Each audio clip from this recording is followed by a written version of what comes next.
सभी पत्रकार बंधुओं को नए साल की बहुत बहुत मुबारकबाद, शुभकामनाएं। नया वर्ष आपके जीवन में खुशहाली लाए। मैं सोच रहा था नए साल में कुछ नए मुद्दों पे आपसे बातचीत करूंगा, लेकिन भारतीय जनता पार्टी वो काम ऐसे करती है जिसके बारे में अपना पक्ष रखना जरूरी है। जब से अरविंद केजरीवाल जी ने पुजारियों के लिए, ग्रंथियों के लिए 18,000 रुपए प्रतिमाह देने की घोषणा की है, पूरी की पूरी भारतीय जनता पार्टी अरविंद केजरीवाल जी को गाली देने में जुट गई है। सोशल मीडिया पे गाली दे रहे हैं, प्रेस में बयान देके गाली दे रहे हैं, विरोध कर रहे हैं, चिल्ला रहे हैं, चीख रहे हैं। टीवी चैनल पर इनके प्रवक्ता चीख चीख के कह रहे हैं मौलाना को तनख्वाह क्यों नहीं, मौलाना को तनख्वाह क्यों नहीं। केजरीवाल के घर के सामने प्रदर्शन कर रहे हैं, मौलाना को तनख्वाह दो, मौलाना को तनख्वाह दो। पुजारी ग्रंथी की योजना कहां से लेके आए, पैसा कहां से आएगा। अरे भाई, तुमने हरियाणा के चुनाव में घोषणा पत्र में कहा इमामों की तनख्वाह बढ़ाओगे, मौलानाओं की तनख्वाह बढ़ाओगे। 50% हरियाणा के अंदर इमाम और मौलाना की सैलरी बढ़ाई गई। वहां लगभग 16,000 रुपए इमाम को मिलता है। हरियाणा में, बगल का राज्य है। दिल्ली में अरविंद केजरीवाल पुजारियों को 18,000 रुपए देना चाहते हैं, उसके खिलाफ खड़ी हो गई है भारतीय जनता पार्टी। ग्रंथियों को 18,000 रुपए प्रतिमाह देना चाहते हैं, उसके खिलाफ खड़ी हो गई है। चीख रहे हैं, चिल्ला रहे हैं। केजरीवाल जी स्वयं से जाके रजिस्ट्रेशन करा रहे हैं, हमारे नेता जाके स्वयं से रजिस्ट्रेशन करा रहे हैं। जितने पुजारी हैं दिल्ली के अंदर, जितने भी ग्रंथी हैं, उनको हम लोग 18,000 रुपए प्रतिमाह देंगे। ये हमारा वादा है, गारंटी है। और इसके विरोध में भारतीय जनता पार्टी मैदान में उतर आई है। मैं पूछना चाहता हूं, इतनी नफरत से क्यों भरी हुई है बीजेपी? पुजारियों से इतनी नफरत क्यों है? ग्रंथियों से इतनी नफरत क्यों है? तुमने हरियाणा में 16,000 रुपए दिए इमाम को, दिल्ली में अगर 18,000 रुपए अरविंद केजरीवाल जी पुजारियों को दे रहे हैं, ग्रंथियों को दे रहे हैं, आपको तकलीफ क्या है? प्रदर्शन कर रहे हो केजरीवाल जी के घर के सामने कि इमामों को तनख्वाह दो, इमामों को तनख्वाह दो।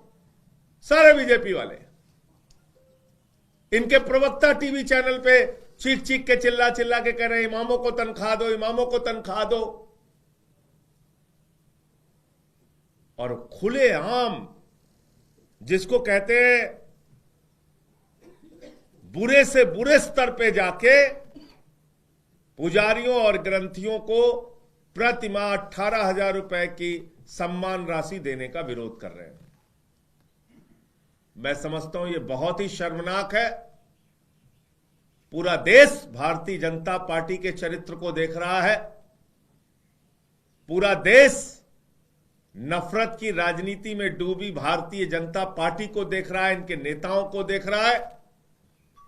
लेकिन मैं बहुत साफ तौर पे कहना चाहता हूं, बीजेपी के लोगों, चाहे जितना विरोध कर लो, दिल्ली में मंदिरों के पुजारियों को और गुरुद्वारे के ग्रंथियों को 18,000 रुपए प्रतिमाह देने की गारंटी को केजरीवाल जी 100% लागू करेंगे। तुमको जितनी मर्जी आए विरोध करके देख लो। अरे तुम्हारी 22 राज्यों में सरकार है, किसी एक राज्य में पुजारी को तनख्वाह नहीं देते?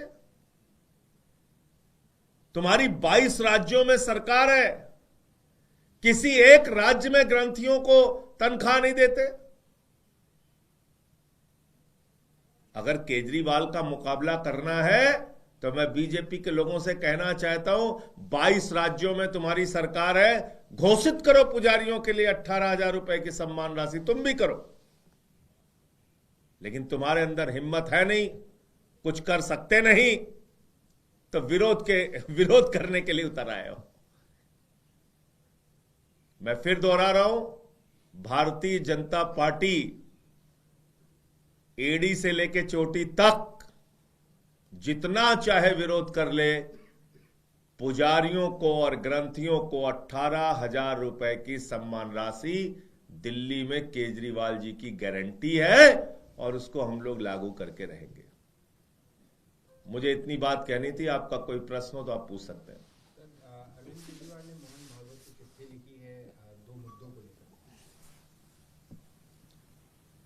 देखिए, एक तरफ आरएसएस स्वयं को कहती है कि हम एक सामाजिक सांस्कृतिक संस्था हैं, हमारा राजनीति से कोई लेना देना नहीं, और दूसरी तरफ उनके ही कोख से भारतीय जनता पार्टी का जन्म हुआ है और भारतीय जनता पार्टी के लिए आरएसएस दिल्ली के अंदर प्रचार करना चाहती है और जुटे हुए हैं उनके लोग। तो क्या यह पूछना गलत है कि हमारे पूर्वांचल के भाइयों का वोट कटवाया जा रहा है, दिल्ली के दलितों का वोट कटवाया जा रहा है? क्या यह आरएसएस की सहमति और समर्थन से हो रहा है? क्या मोहन भागवत जी इसका समर्थन करते हैं कि पूर्वांचलियों का अपमान किया जाए, यूपी बिहार के लोगों का अपमान किया जाए, उनका वोट कटवाया जाए, उनको रोहिंग्या कहा जाए, उनको बांग्लादेशी कहा जाए, दलितों का वोट कटवाया जाए, उनको रोहिंग्या और बांग्लादेशी कहा जाए? क्या इसका समर्थन करती है आरएसएस और मोहन भागवत जी?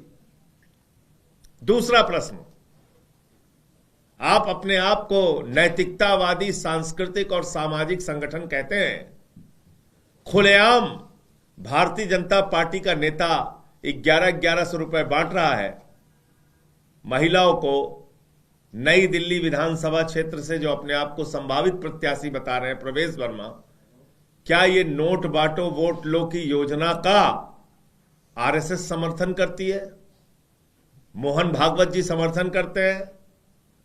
यही पूछा अरविंद केजरीवाल जी ने। अगर नहीं करते हैं तो मना कर दें और करते हैं तो हां कह दें, इसमें क्या गलत है?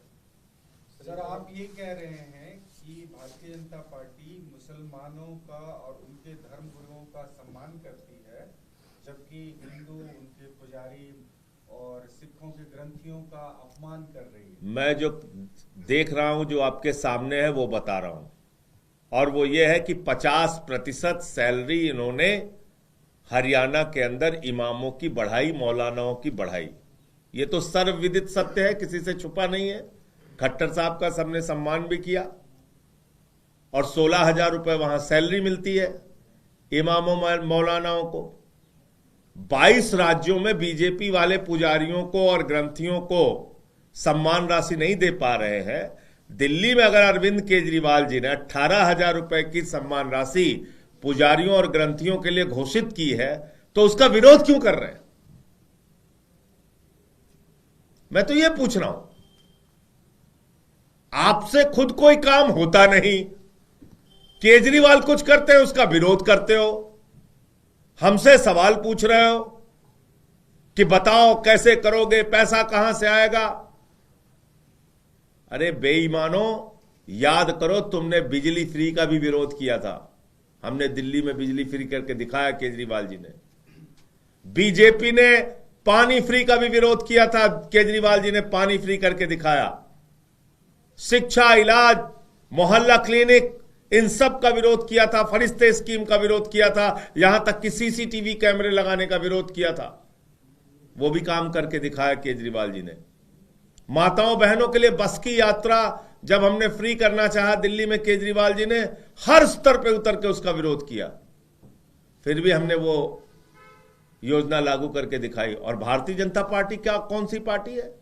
2 करोड़ नौकरी के नाम पे झूठ बोला, 15 अगस्त 2022 तक पक्का मकान देने के नाम पे झूठ बोला, काला धन ला के 15 लाख देने के नाम पे झूठ बोला, किसानों के फसल का दाम दोगुना करने के नाम पे झूठ बोला, पेट्रोल 50 रुपए का हो जाएगा, डीजल 40 रुपए का हो जाएगा, सिलेंडर सस्ता हो जाएगा, रुपया मजबूत हो जाएगा, इनकम टैक्स माफ हो जाएगा पूरे हिंदुस्तान में। क्या क्या झूठ नहीं बोला इस देश के लोगों से। तो बीजेपी ने तो इस देश के नौजवानों के पीठ में छुरा मारने का काम किया है। पीटे जा रहे हैं बेरोजगार नौजवान, बिहार में आप तस्वीर देख सकते हैं, नौकरी नहीं दे पा रहे हैं। वो हमसे सवाल कर रहे हैं, अरविंद केजरीवाल से, जिन्होंने वादे से ज्यादा काम करके दिखाया। तो इसलिए जो केजरीवाल की गारंटी होती है वो लागू होती है।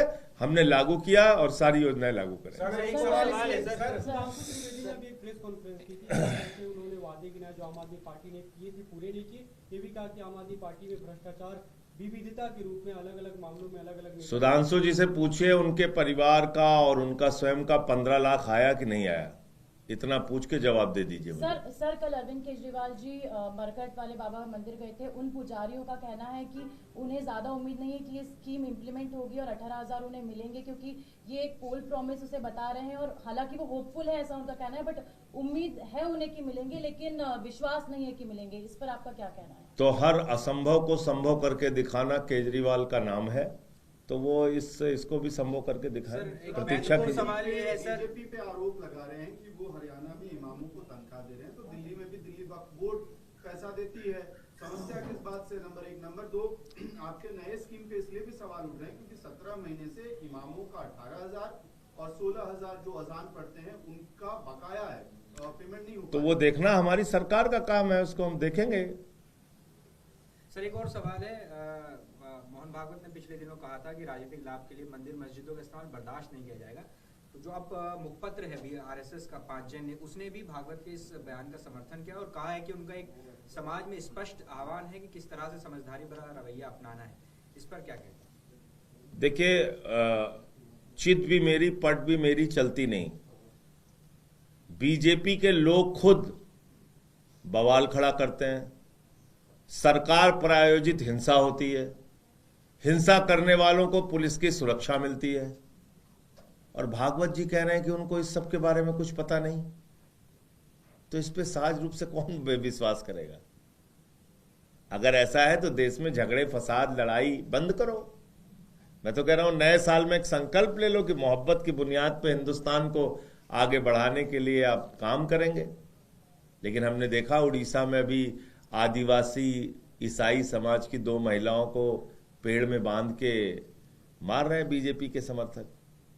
तो हो रहा ही है। धन्यवाद। ने भी एक लेटर लिखा है आज अरविंद केजरीवाल को। उसका जवाब दे दिया मैडम मैंने, उन्हीं जो उनका पत्र था उसी का जवाब दिया मैंने। भारतीय झूठा पार्टी है बीजेपी, और हम सच की बुनियाद पर राजनीति करते हैं, और केजरीवाल जी ने जितने वादे अब तक किए हैं सब पूरे किए हैं।